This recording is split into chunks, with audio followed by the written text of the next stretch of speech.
Gimana nih terkait Fashion on the Street nanti Bu? Sejauh ini persiapan seperti apa dan bagaimana nanti Bu?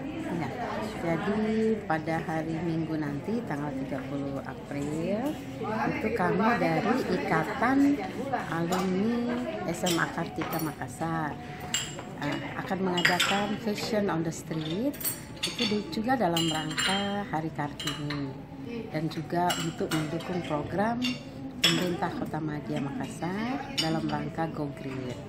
Jadi yang fashion itu ada yang pakaian daur ulang ya, untuk memperlihatkan sampah-sampah tidak boleh dibuang sembarangan, dan juga teman-teman dari alumni dari angkatan paling tua tahun 1971 sampai 2016. Kami ingin walaupun mereka tidak semuanya ikut untuk acara fashion, tapi setidak-tidaknya kami menginginkan mereka hadir untuk ikut meramaikan acara ini.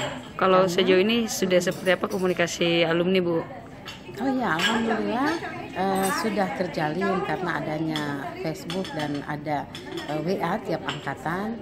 Jadi sudah informasi ini sudah sampai kepada mereka.